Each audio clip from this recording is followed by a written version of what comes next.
जय श्री राम। शंखनाद में आपका स्वागत है। महाकुंभ में जहां करोड़ों लोग आस्था की डुबकी लगा रहे हैं, वहीं कुछ लोग ऐसे भी हैं जो चुनावी डुबकी लगा रहे हैं। जो महाकुंभ में जा तो रहे हैं, स्नान तो कर रहे हैं, लेकिन मन में आस्था नहीं है। मन में तो राजनीति है, मन में तो चुनाव है। और जैसे इनमें अखिलेश यादव भी अभी महाकुंभ में डुबकी लगा कर आए हैं, गंगा जी में पाप धोकर आए हैं। और ये वही अखिलेश यादव है जो कहते थे मैं पूजा पाठ नहीं करता, मुझे इससे मतलब नहीं है। साफा डालकर, टोपी पहनकर खजूर खाने इफ्तार में जरूर जाते थे। अब इन्हीं के ही जोड़ीदार है, अब वो भी महाकुंभ जा रहे हैं। राहुल गांधी और प्रियंका वाड्रा महाकुंभ जाएंगे स्नान करने के लिए, डुबकी लगाने के लिए, पाप धोने के लिए। और जिसको मीडिया आस्था की डुबकी कह रहा है, लेकिन दरअसल वो चुनावी डुबकी है। क्योंकि यही राहुल गांधी है जो अभी जब महाकुंभ में जाएंगे, दिखाया जाएगा, कांग्रेस जैसे प्रचारित करेगी कि महाकुंभ जो है वो प्रतिष्ठित हो गया, राहुल गांधी के आने से महाकुंभ की प्रतिष्ठा बढ़ गई। ऐसा लगेगा कि ये पूरे रमे हुए हैं जैसे, और गंगा जी में कितनी इनकी आस्था है। लेकिन यही राहुल गांधी है जो कुछ दिनों पहले इसी बात पर नाराज हो गए थे कि श्री राम मंदिर की प्राण प्रतिष्ठा को लेकर, उस खास दिन को लेकर उन्होंने इतने गुस्सा, इतनी नाराजगी जाहिर की कि पूरे भारत से लड़ने की बात कह दी। इंडियन स्टेट के खिलाफ हमारी लड़ाई है, ये राहुल गांधी ने घोषित कर दिया। क्योंकि बयान क्या था मोहन भागवत का, जिस बयान पर राहुल गांधी बौखला गए, इतना चिढ़ गए, इतनी बड़ी बड़ी बातें कह दी। मोहन भागवत ने कहा क्या था? उन्होंने तो यही बात की थी कि प्रतिष्ठा की, भारत की प्रतिष्ठा, हिंदुओं की प्रतिष्ठा, वो प्रतिष्ठा जिसे आक्रांताओं ने हमला करके, यहाँ गुलाम बनाकर, यहाँ धर्म पर हमला करके उसे छीन लिया था, जिसकी निशानियां आपको जगह जगह दिखती हैं। जब हमने प्रतिष्ठा वापस पाई, जो उन्होंने ये कहा साफ तौर पर कि स्वतंत्रता मिल गई थी, लेकिन प्रतिष्ठा नहीं मिली थी। क्योंकि प्रतिष्ठा आपको कब मिलती है? जब आप में स्वाभिमान होता है, स्व के लिए, अपने लिए अभिमान होता है। जब आप अपना सम्मान करते हैं तो दुनिया भी सम्मान आपका करती है। आप अपना सम्मान कैसे करेंगे, कैसे आपको अपने ऊपर अभिमान होगा? जब आपकी नजरों के सामने चारों तरफ आक्रांताओं की निशानियां होंगी, जिससे दिख रहा होगा कि आप जो है गुलाम रहे हैं, हमने आपको जीता है और आप कमजोर हैं, आप किसी लायक नहीं है। ये निशानियां इसी के लिए रखी गई हैं। और यही बात, इसी चीज के लिए जो है लड़ाई हो रही है कि एक को गर्व का अनुभव कराती है कि हमने एक सभ्यता को, एक धर्म को, एक संस्कृति को जीत लिया, और दूसरे को हीन भावना महसूस कराती है। लेकिन जब ये निशानियां हट जाएंगी, गुलामी की निशानियां, जैसे कि बाबरी मस्जिद हटी, तो उसकी जगह क्या आया? राम मंदिर आया, श्री राम मंदिर का निर्माण हुआ। तो आपको एहसास हुआ कि हमने विजय पाई, हमने गुलामी से निकल के विजय पाई, आप में स्वाभिमान हुआ विजयी होने का। तो वही प्रतिष्ठा है। उसी प्रतिष्ठा की बात जो है मोहन भागवत ने की थी। और ये प्रतिष्ठा किसी एक व्यक्ति की नहीं है, ये प्रतिष्ठा किसी एक पार्टी की नहीं है, ये यहाँ की सनातन संस्कृति, यहाँ के हिंदुओं की, पूरे भारत की प्रतिष्ठा है। और सनातन संस्कृति में सिर्फ हिंदू नहीं आते। संस्कृति के तहत अगर यहाँ पर कोई बौद्ध स्तूप भी तोड़ा गया है और उसके ऊपर मस्जिद बनाई गई, तो वो भी भारतीय संस्कृति का हिस्सा है, उसे भी वापस लेने की कोशिश होनी चाहिए। ऐसे ही जो दूसरे धर्म हैं, उनके साथ अगर ये किया गया, जो पंथ निकले यहाँ पर सनातन धर्म से, क्योंकि ये धरती सनातन की है, संस्कृति सनातन की है।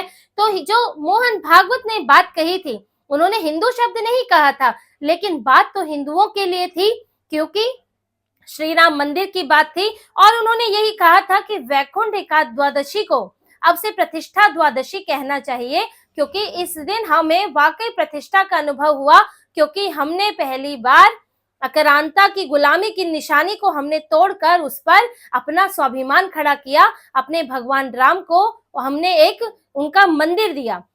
तो यही प्रतिष्ठा की बात उन्होंने की थी। लेकिन राहुल गांधी को हिंदुओं को कुछ मिल जाए ये कैसे स्वीकार हो, हिंदुओं को प्रतिष्ठा महसूस हो, वो कैसे स्वीकार कर सकते हैं? यही राहुल गांधी जो वो बयान दिया उन्होंने, ये पूरा हिंदू विरोधी बयान था। कि जैसे मोहन भागवत ने कहा कि उन्होंने कि हमें असली आजादी नहीं मिली, तो यानी कि ये संविधान को असली आजादी नहीं मानते, उनके ऊपर तो देशद्रोह का केस होना चाहिए। ये राहुल गांधी के शब्द हैं। लेकिन राहुल गांधी ये बताएं कि उन लोगों के लिए वो क्या कहेंगे जो कहते हैं कि मनुवाद से आजादी, जो कहते हैं कश्मीर में आजादी की बात करते हैं, जो भारत में हर बात पर आजादी आजादी कहते रहते हैं, जो यहाँ तक कहते हैं कि जब मनुवाद की बात करें तो जब तक इससे आजादी नहीं मिलेगी तो असली स्वतंत्रता नहीं होगी। हम कैसे जो है स्वतंत्रता दिवस मनाए, जो यहाँ तक कहते हैं, जो त्योहारों को नकार देते हैं इस कारण, क्या उन्हें ये देशद्रोही कहेंगे? जो कश्मीर में आजादी के नारे लगाते हैं, क्या उन्हें देशद्रोही कहा जाएगा? क्या उनके लिए भी यही तर्क वो देंगे कि आपने संविधान के तहत तो जम्मू कश्मीर भारत का अभिन्न अंग है और संविधान के तहत जो 370 हटाने का ही विरोध कर रहे हैं वो टेम्पररी था, इनके ही पूर्वजों ने उसको बनाया हुआ था टेम्पररी, और उसी के आधार पर उसे हटाया गया, लेकिन इन्हें बुरा लगता है। अब भी आजादी की मांग हो रही है, क्या उस आजादी को ये कहेंगे कि वो संविधान के खिलाफ है? क्योंकि ये तो उमर अब्दुल्ला के साथ वहां सरकार बनाए बैठे हैं। तो राहुल गांधी को सिर्फ हिंदुओं की आजादी क्यों बुरी लगती है कि हिंदू अगर गुलामी की संस्कृति, जो गुलामी की निशानियां है, उससे आजादी पाले, अपना स्वाभिमान पाले, तो राहुल गांधी को क्यों बुरा लगा? राहुल गांधी अपने आप को अब महाकुंभ में डुबकी की बात करके खुद को बड़ा हिंदू दिखाने की कोशिश तो करेंगे। पहले भी मंदिर जा चुके हैं, कुर्ते के नीचे से टी शर्ट के ऊपर जनेऊ भी दिखा चुके हैं, लेकिन ये आस्था की जो बात हो रही है, इनकी आस्था तो अभी इनके पिछले बयान से दिख गई। लेकिन एक बात और है कि आस्था कौन सी आस्था है इनमें कि ये कह रहेंगे कि हम महाकुंभ में जाकर डुबकी लगाएंगे, गंगा जी में डुबकी लगाएंगे, पाप धोएंगे अपने। तो किस आस्था के तहत ये पाप धो रहे हैं? जो मीडिया भी बात कर रहा है कि आस्था की डुबकी होगी, ये आस्था उन लोगों के लिए है जो सनातन पर भरोसा करते हैं, जो सनातन संस्कृति का आदर करते हैं, जो सनातन में विश्वास करते हैं। ये राहुल गांधी के लिए कैसे आस्था हुई? आखिर वो किस धर्म में पैदा हुए हैं? क्या परवरिश उन्हें मिली है? किस धर्म की परवरिश उन्हें मिली है? उनका झुकाव किस तरफ है, उससे आस्था तय होती है। देखिए, कुंभ में गैर धर्म के लोग भी आते हैं, ऐसा नहीं है, गैर हिंदू धर्म के लोग भी आते हैं, जैसे कि ईसाई आते हैं, जो विदेशों से आने वाले हैं। आपने कई वीडियो देखे होंगे, लेकिन आपने जब उन्हें देखा होगा तो वो ये नहीं कहते कि हम तो टहलने आए हैं, हम तो बस देखने आए हैं। वो इस कुंभ मेले की आस्था की बात करते हैं, इसमें वो दृढ़ विश्वास दिखाते हैं, इसके आध्यात्मिक पक्ष की बात करते हैं, और कुछ तो यहाँ तक भी कहते हैं मेरा भारत महान, और कुछ जो है यहाँ की संस्कृति की तारीफ करते नहीं थकते। तो वो यहाँ से लगाव रखते हैं और इसी वजह से वो महाकुंभ में आकर जो है स्नान करते हैं, क्योंकि उन्हें लगता है कि यहाँ स्नान करने से वाकई उन्हें कोई आध्यात्मिक जुड़ाव जरूर महसूस होगा। लेकिन राहुल गांधी क्या वो विश्वास रखते हैं? क्योंकि अगर हम उनकी परंपरा देखें, वो किस तरह से पले बड़े हैं, तो वहां तो हिंदू धर्म का नामो निशान ही नहीं है। उनके घर में कोई मंदिर नहीं दिखता होता तो जरूर सामने आता। हाँ, मदर मैरी की तस्वीर जरूर दिखी थी सोनिया गांधी के घर में। जब राहुल गांधी और सोनिया गांधी ने तस्वीर खिंचाई थी तो उनके घर में मदर मैरी की पीछे तस्वीर जरूर दिखी थी, लेकिन आज तक किसी भगवान की तस्वीर नहीं दिखी। और इनके परिवार में भी कौन हिंदू बचा है? एक इनकी माँ जो ईसाई है, और क्योंकि वो इन्हें बचपन से पाल रही है। राहुल गांधी, प्रियंका वाड्रा जो है, जब छोटी उम्र में थे तब पिता जो है चले गए, दादी चली गई, जो कि घर के दो हिंदू थे, तो घर की मुखिया बन गई सोनिया गांधी, या सोनिया गांधी कहें या एंटोनियो माइनो कहें, क्योंकि असली नाम तो उनका एंटोनियो माइनो ही बताया जाता है। तो वो घर की मुखिया बन गई। अब घर की मुखिया और ऊपर से माँ जो है वो है ईसाई, तो बच्चे क्या सीखेंगे? आखिर जिस तरह से सोनिया गांधी जो है वो प्रेयर करती होंगी, जिस तरह से जीसस के सामने खड़े होकर वो प्रार्थना करती होंगी, अपनी विशेष रखती होंगी, तो बच्चों को क्या लगेगा? बच्चों को तो लगेगा यही ईश्वर है और इन्हीं से ही अपना दुख दर्द कहा जा सकता है, इनसे ही कुछ मांगा जा सकता है, इनके सामने ही अपनी तकलीफें बताई जा सकती हैं। तो वो जीसस को अपना सहारा मानेंगे, क्योंकि उन्होंने अपनी माँ को देखा है ऐसा करते। उनकी माँ जो है क्रिसमस पर बेहद खुश होती होंगी, क्योंकि उनके लिए तो एकमात्र वही त्योहार रहा है।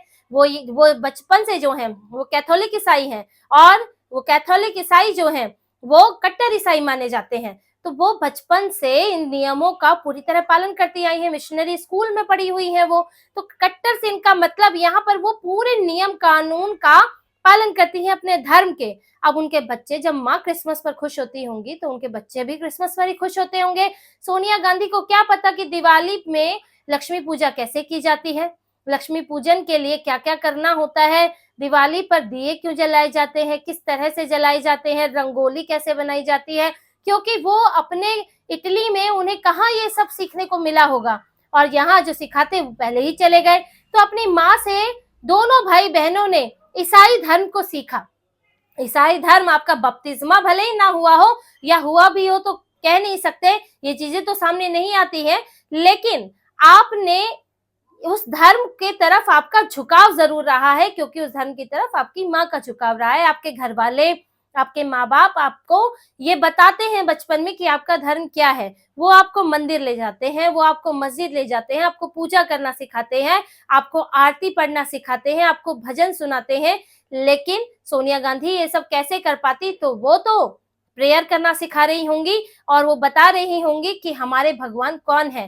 तो राहुल गांधी को जब उनका झुकाव ही, अगर परवरिश के कारण उनका झुकाव ही रहा है अपने माँ के धर्म की तरफ, ईसाइयत की तरफ, तो उन्हें हिंदू धर्म में वो डुबकी लगाने वहां क्यों जा रहे हैं, किस आस्था के तहत जा रहे हैं? प्रियंका वाड्रा का ही देख लीजिए, बचपन से ईसाई माँ के साथ रही, शादी हुई तो ईसाई सास, मॉरीन मैकडोना वाड्रा है उनकी सास, जो कि वो भी ईसाई है। और दोनों अब देखिए समधने ईसाई हो गई और उनका भी अपने परिवार पर पूरा का पूरा प्रभाव है। यहाँ तक कहा जाता है कि उनके बच्चों का भी बपतिस्मा हुआ था। ऐसी अपुष्ट खबरें हैं, पुष्टि नहीं हुई है, लेकिन ऐसा बताया जाता है। और उनके जो बच्चों का नाम देख लीजिए, रॉबर्ट वाड्रा को तो जानते ही है, एक मिशेल वाड्रा उनकी बेटी थी, एडवर्ड वाड्रा उनके जो है बड़े बेटे थे। तो ये इनके बच्चों के नाम भी, क्योंकि इनके पिता जो है राजेंद्र वाड्रा है, तो बच्चों के नाम हिंदू नाम क्यों नहीं है? क्योंकि माँ का ज्यादा प्रभाव है, ईसाई धर्म की तरफ लगाव है, इसीलिए बच्चों का नाम भी ईसाई धर्म के अनुरूप रखा गया है। और प्रियंका वाड्रा अब शादी के बाद रॉबर्ट वाड्रा के घर गई और वहां उनको कौन मिली? एक ईसाई सास मिली। अब हिंदू सास होती तो शायद वो वहां सिखाती, कम से कम होली दिवाली मनाना तो कुछ सिखा देती। अब बाकी तो आप छोड़ दीजिए कि एकादशी द्वादशी आती है, मकर संक्रांति आती है, सकट चौथ, करवा चौथ, कई इतने त्योहार हिंदुओं के आते हैं, वो तो छोड़ दीजिए, इनको तो मुख्य त्योहार मनाने भी नहीं आते। अब वहां पर भी ईसाई सास, वो क्या सिखाती? तो प्रियंका वाड्रा भी पूरी तरह उनका झुकाव भी ईसाई धर्म की तरफ ही है। और ये दोनों अब एक नौटंकी करने के लिए महाकुंभ जा रहे हैं। और नौटंकी, वोटों की नौटंकी, हिंदुओं को बेवकूफ बनाने की नौटंकी। देखिए अब ये अंतर करने का समय आ गया है, क्योंकि एक समय था जब भारत में सरकार थी कांग्रेस की, भाजपा को बहुत ज्यादा वोट मिलता नहीं था, भाजपा का प्रभाव कम था और चमके हुए थे इधर से समाजवादी पार्टी, उधर से लालू यादव, और यहाँ केंद्र में कांग्रेस हो गई। तो ये सब पार्टियां जो कि तुष्टीकरण वाली पार्टियां हैं, तो ये पार्टियां जो हैं आपसी होड़ में लगी हुई थी, इसलिए एक से बढ़कर एक तरीके से तुष्टीकरण करती थी। कोई सिर्फ टोपी पहनकर खजूर खा रहा है तो कोई साफा भी ओढ़ कर आ जाएगा। अब किसी ने साफा टोपी पहन ली तो तीसरा जो है नमाज पढ़ने लगेगा, नमाज की मुद्रा में बैठ जाएगा। और दूसरा ये तो हुई सिर्फ ये दिखावे की बात हुई। यहाँ असलियत में देखिए, कोई हज सब्सिडी बढ़ा देगा तो कोई कब्रिस्तान दे देगा। आपको वर्शिप एक्ट से चैन नहीं पड़ा तो वक्फ बना दिया, और वक्फ से भी चैन नहीं पड़ा तो उसे और मजबूत कर दिया। तो ये तुष्टीकरण जो है चलता रहता था, उसकी होड़ लगी थी। लेकिन जब से भाजपा सत्ता में आई है तो राजनीति के केंद्र में हिंदू भी आए हैं, सिर्फ हिंदू नहीं है, अब भी मुसलमान है, अब भी तुष्टीकरण की होड़ लगी रहती है मुस्लिम वोट पाने के लिए। ऐसे में हिंदुओं को लुभाने की भी कोशिश हो रही है। और इसके लिए तरीका क्या अपनाया जा रहा है कि आप पूजा करते हुए दिख जाओ, आप मंदिर चले जाओ, आरती करते हुए दिख जाओ, कुछ हिंदू धर्म से संबंधित कपड़े पहन लो। तो ये दिखाकर हिंदुओं को दिखाने की कोशिश हो रही कि हम भी हिंदू हैं। लेकिन यहाँ अंतर करने की जरूरत है कि आपको ये देखना होगा कि दिखावा कौन कर रहा है और काम कौन कर रहा है, क्योंकि हिंदुओं को इस वक्त दिखावे की जरूरत नहीं, काम की जरूरत है। क्योंकि इतने पिछड़े हुए हैं अपने ही देश में, second class third class citizen की तरह रह रहे हैं, इसीलिए वो ये जोखिम नहीं उठा सकते कि वो कपड़ों के आधार पर तय करें कि असली हिंदू कौन है। तो हिंदुओं को बारीकी से अब ये सोचना होगा, क्योंकि वो राजनीति के केंद्र में अब आए हैं, तो ये देखना होगा कि उन्हें लुभाने के लिए असली सामान कौन बेच रहा है और नकली सामान कौन बेच रहा है। और ऐसे सिर्फ वोटों के हिंदुओं को, चुनावी हिंदुओं को पहचान कर उन्हें जरूर खारिज करना होगा। तो इसी तरह की और खबरें और विश्लेषण आपके लिए लाते रहेंगे। हमसे जुड़े रहिए, सब्सक्राइब कीजिए, कमेंट कीजिए। बहुत बहुत धन्यवाद। जय श्री राम।